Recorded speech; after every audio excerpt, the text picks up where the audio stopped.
Assalamualaikum warahmatullahi wabarakatuh. Perkenalkan, nama saya Zari Valian Hartadi. Saya berasal dari jurusan Data Analis. Kali ini saya akan memaparkan terkait tugas yang diberikan pada hari ini terkait EDA atau eksplorasi data analisis. Nah, ini.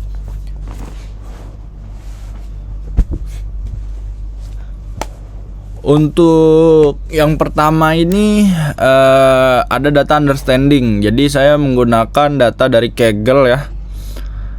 Ini untuk melakukan import library Pandas, NumPy, Matplotlib, Seaborn, SciPy, Sqoos, Courtois, Shapiro, K-test, normal test, warnings. Nah, ini kalau ada yang perlu di encoding ya, tapi data saya ada yang nggak perlu di encoding. Kemudian, nah ini library-nya udah semua diimport. Kemudian, nah ini adalah cara untuk mengimport dataset dari GitHub ya. Ini saya menggunakan bank customer.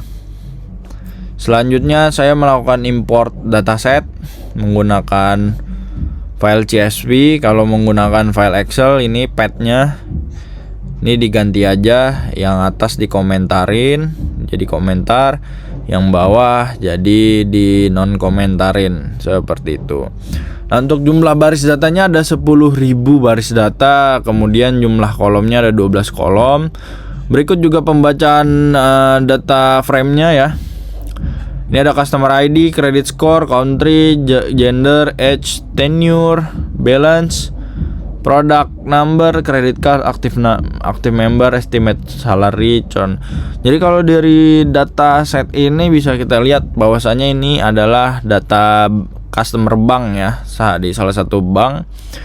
Dan credit score, nah ini credit score-nya per customernya, kemudian dari negara mana, kemudian jenis kelaminnya, umurnya, tenure itu adalah seberapa lama dia memiliki rekening ini, kemudian balance, nah ini saldonya, product number itu adalah produk yang dipunyai sama dia atau dia product number keberapa, bukan produk number keberapa, maksudnya produknya yang dia punya itu number keberapa gitu, karena ini ada 1 sampai 4 seperti itu. Untuk credit card itu dia 1 atau 0. Nah, ini maksudnya 1 untuk dia punya credit card, 0 itu untuk tidak punya credit card. Kemudian active member itu maksudnya dia member atau bukan. Itu untuk yang 1 itu dia member atau bukan. Kemudian yang 1 itu untuk member, yang 0 itu untuk tidak member. Kemudian estimate salary. Nah, ini maksudnya salary ya. Jadi ini gaji dalam 1 tahunnya setelah saya analisa. Kemudian untuk churn itu dia pergi atau enggak gitu. Jadi maksudnya dia enggak menggunakan rekening ini lagi atau enggak, atau bisa dibilang customer ini menutup tabungannya atau enggak, atau nomor rekeningnya atau bukan gitu, atau enggak, pergi atau tidak, seperti itu. Maksudnya pergi dari bank untuk tidak menabung lagi atau tidak, seperti itu. Nah, untuk dev infonya, atau kita bisa melihat di sini dev info untuk melihat tipe data dan nilai not null, atau bisa dibilang ini ngelihat nilai yang missing gitu, jadi nilai nol yang ada gitu. Tapi karena nggak ada yang missing value pada setiap fiturnya atau pada setiap kolom di dataset ini, jadi dia not nullnya atau non nullnya, non countnya itu ada 10.000 sesuai jumlah datanya. Kemudian kita bisa melihat tipe datanya integer. Jadi kalau misalnya ada ketidaksesuaian, misalnya ini ya, kayak estimate salary. Nah, estimate salary atau gaji ini kan dia harusnya memang float ya. Harusnya memang float. Seandainya di sini terbacanya objek, nah itu kita harus ganti karena nanti mesin melihat dia tuh bukan number gitu. Jadi harus dikonversi seperti itu tipe datanya. Kemudian untuk dimensi datanya ya, ini 10.000 kali 12 kolom. Nah, ini untuk metadatanya. Ini ada nama fiturnya yang tadi ya, ada customer ID, credit score, country, gender, age, tenure, balance, product number, credit card, active member, estimate salary, kemudian churn. Untuk penjelasannya ini ada yang pertama ada identitas unik bagi setiap nasabah yang tadi saya jelasin ya. Kemudian fungsi dalam analisis pada setiap fitur. Nah, ini fitur yang pertama untuk identifikasi customernya, tapi ini biasanya nggak digunain ya kalau untuk permodelan. Untuk fitur yang kedua, fitur numerik. Nah, ini untuk analisis kelayakan finansial, itu di credit score ya. Fitur kategorikal itu analisis segmentasi geografis, atau yang tadi ya country, negara. Untuk yang keempat itu fitur kategorikal analisis demografi umur ya maksudnya. Bentar saya lihat umur, gender atau jenis kelamin. Kemudian fitur numerik analisis demografi usia, atau persebaran usia. Bisa dilihat tuh usia berapa aja sih rata-rata customer di bank ini gitu, dan sebagainya. Lanjut untuk yang ke-7 ini menampilkan 5 data teratas. Nah, ini menggunakan df.head. Menampilkan 5 data terakhir yang paling bawah ya. Data yang paling bawah itu 5 data yang paling bawah itu menggunakan dftail. Kemudian ini dia untuk keunikan fitur kategorikal. Nah, ini saya masukin fitur-fitur kategorikal, tapi ada yang numerik ya. Jadi dia sebenarnya dia kategorikal, cuma dia value-nya atau nilainya itu ditulis menggunakan numerik. Jadi 0 sama 1 gitu. Sama ini nih, product number nih, 1 sampai 4. Nah, itu dia menggunakan jenis product number yang keberapa gitu, 1 atau sampai 4 gitu. Nah, untuk yang lainnya, nah ini kalau kategorikal ini ada 3 nih.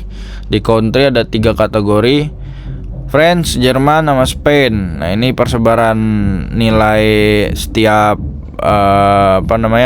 datanya. Jadi ada 5.000-an atau 5.014 nilai French. Kemudian 2.509 customer yang dari Jerman ya, dan Spain. Nah, ini Spain ini 2.477.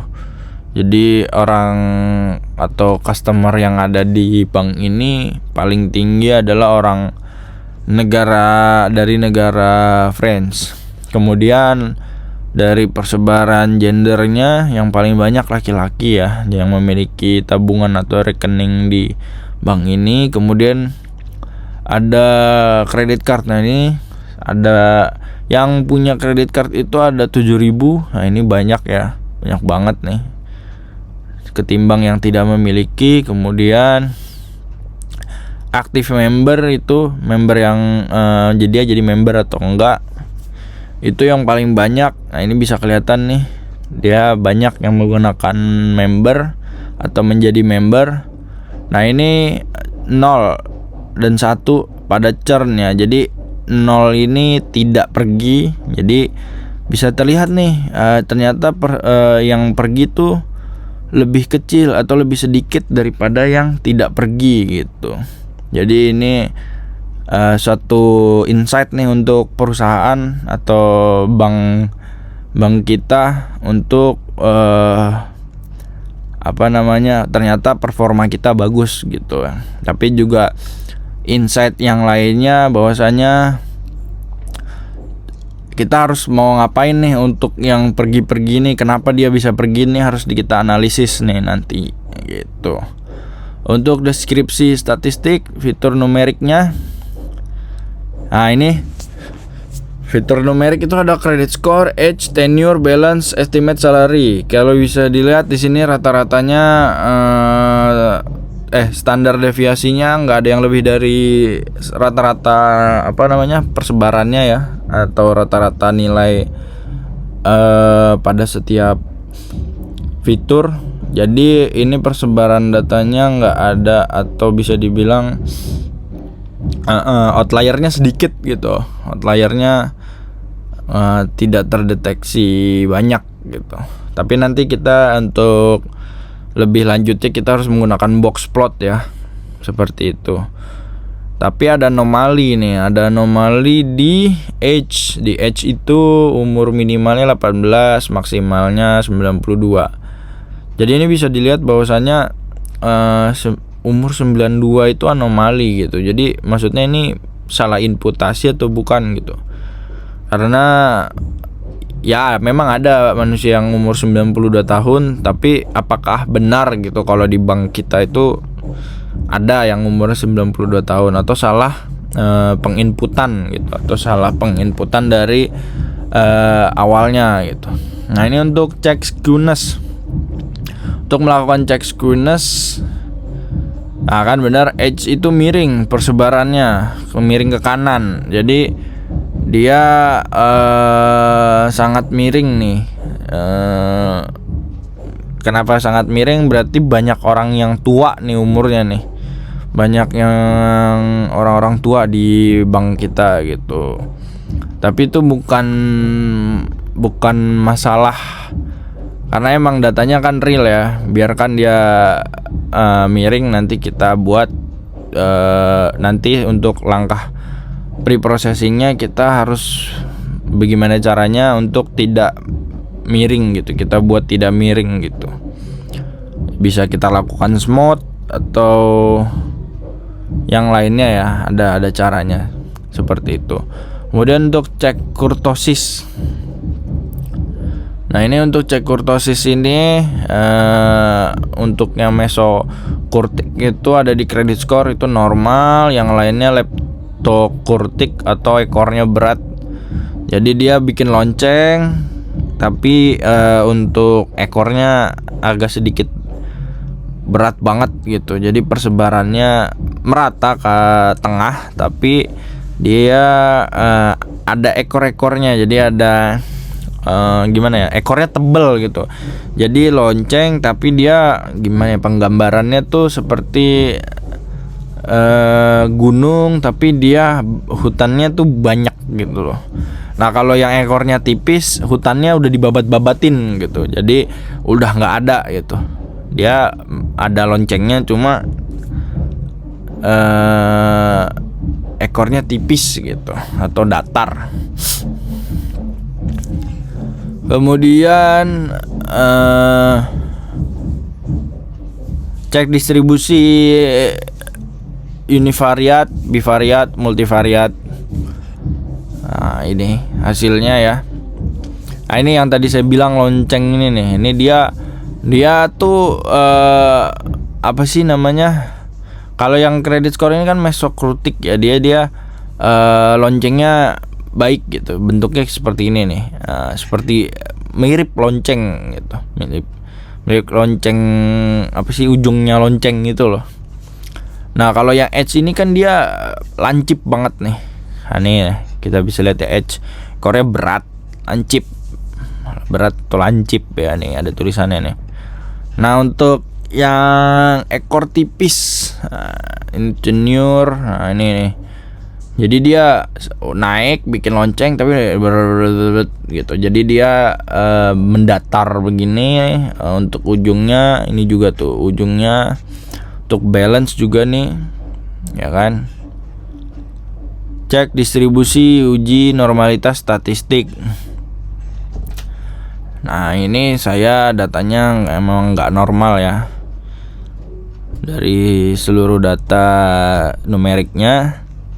Selanjutnya adalah cek distribusi kemiringan atau skew distribution pada setiap nilai numerik. Ya, ini bisa dilihat nih QQ plotnya nih, ini bagus nih, tapi miring dikit. Nah ini ada miring dikit ke kanan nih, miring ke kanan sedikit. Nah untuk edge nih miring banget nih, bisa dilihat tuh dia banyak yang keluar dari garis theoretical quantiles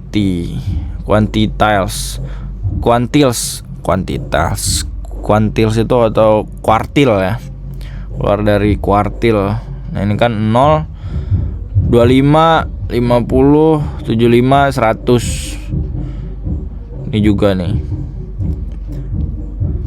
Ini di kuartil 1 aman, tapi ada yang keluar gitu. Ya emang nih dari skewness-nya aja nilainya 1.001.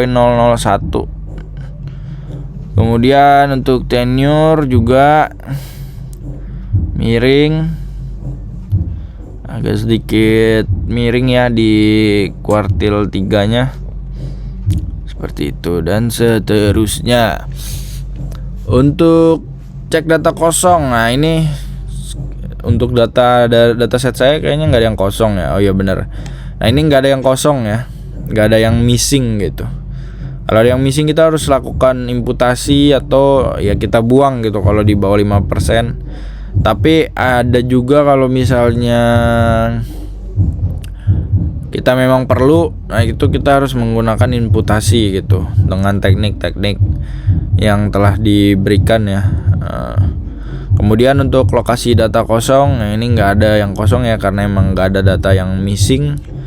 Kemudian untuk cek duplikasi, nah ini data saya nggak ada duplikasi juga, jadi aman. Kemudian selanjutnya penyesuaian tipe data, nah ini saya nggak ada penyesuaian ya karena udah sesuai semua tipe datanya. Lanjut, kalau ini nggak saya pakai ya, periksa tipe data spesifik. Konsistensi format kolom karena saya nggak ada format tanggal, kolom tanggal atau time series itu untuk data-data yang time series biasanya. Imputasi data kosong, ini saya nggak melakukan juga karena nggak ada nilai yang kosong, jadi nggak perlu dimanipulasi atau diimputasi. Nah ini yang nomor 23, deteksi outlier. Nah ini kita baru kelihatan nih outliernya dari sini nih. Nah ini ada 15 outlier. Outlier itu yang keluar dari batas atas sama batas bawah dari persebaran datanya. Jadi dia jauh banget dari distribusi tengah atau distribusi datanya. Dia persebaran datanya nggak ke tengah atau ke rata-rata persebaran datanya gitu. Jadi dia jauh dari titik tengahnya, mau dari atas atau dari bawah. Nah ini ada 15 outlier untuk credit score. Nah ini edge yang paling banyak nih, 359 dia ada outlier, yaitu karena umur yang 92. Nah ini kan batas atasnya 62 tahun ya. Nah nilai yang 62 tahun ke atas tuh patut dipertanyakan tuh. Maksudnya dia salah imputasi atau bagaimana, seperti itu. Untuk tenure tidak ada outlier, balance tidak ada outlier, kemudian estimate salary juga tidak ada outlier. Selanjutnya ini adalah kuartil 1, kuartil 3-nya nih untuk perhitungan dia mendapatkan nilai IQR-nya. Nah untuk batas atas batas bawah itu didapatkan dari ini nih, ada rumusnya nih. Nah ini batas bawah batas atas Q1 atau kuantil atau kuartil 1 itu dapatnya di ada perhitungannya ya, kuartil 1. Nah ini pakai 25% sama 75% karena dia kuartil 1 sama kuartil 3 dikurang 1 titik atau 1 kali IQR-nya, nilai QR itu dari kuartil 3 dikurang kuartil 1. Baru tuh kelihatan tuh batas atas batas bawahnya berapa. Nah, yang di luar dari batas atas batas bawah itu namanya outlier, seperti itu. Untuk visualisasi outlier box plot, nah ini bisa kelihatan nih. Ini di credit score nih yang keluar dari garis ini nih, ini outlier. Ini juga nih edge nih banyak tuh outliernya. Kemudian tenure nggak ada, box plot dari balance itu juga nggak ada, estimate salary juga nggak ada ya. Selanjutnya ini apa ini? Penanganan outlier. Nah, ini outliernya mau diapain gitu. Nah, di edge itu saya lakukan log transformasi karena dia miring gitu, datanya miring. Jadi saya melakukan log transformation. Jadi dia di sini buat kolom edge underscore log untuk pengganti dari nilai edge. Jadi dia dikonversi atau dilakukan transformasi log. Kemudian biar nggak miring gitu. Jadi biar didistribusinya ke tengah dan nggak bias nanti jadinya ke nilai yang dimiringin itu. Untuk correlation analysis. Nah ini agak padat ya. Untuk ini ada 3 perbandingan ya, Pearson, Spearman, sama Kendall. Nah ini biasanya pakainya yang Pearson ya. Bisa kelihatan di sini. Distribusinya normal pada setiap kolom, tapi ada yang nggak normal juga. Ini correlationnya, maksudnya dia kalau kayak mana ya? Ini kayak gini nih, satu gini nih. Ini active member ya, ini active member sama active member gitu. Atau yang kayak mana ya? Oh ini nih, edge lock sama edge. Oh iya, ini kan karena dia ngambil dari sini ya, ekstraksi. Kalau nggak di churn itu edge lock sama churn ini yang mempengaruhi churn ini. Ini lumayan mempengaruhi gitu. Jadi berkorelasi, bukan mempengaruhi, berkorelasi gitu. Nah, ini ada tulisannya nih, kalau 0 sampai 0.19 itu sangat lemah atau tidak berkorelasi. 0 sampai 3.9 itu lemah. Kalau 1 ini sangat kuat nih. Jadi gitu. R lebih besar daripada 0, korelasi positif atau searah. Jadi dia berkorelasi dan saling mempengaruhi gitu. Tapi kalau R kurang dari 0, korelasi negatif berlawanan arah. Nah, itu mempengaruhi juga, tapi ketika nilai yang satu positif, yang satu negatifnya semakin tinggi gitu. Begitupun sebaliknya, ketika yang satu negatif, yang satu positif gitu. Jadi dia berkorelasi tinggi, tapi dia mempengaruhinya tuh saling mempengaruhinya tuh berlawanan gitu, berlawanan arah. Kemudian ini untuk cross tab analisisnya. Bisa dilihat di sini kita pengaruhnya ke churn ya, karena kita mau prediksi churnnya di masa depan nanti kayak gimana. Kalau kita punya data set pelanggan customer itu seperti ini, dia akan berpotensi keluar atau enggak gitu. Nih.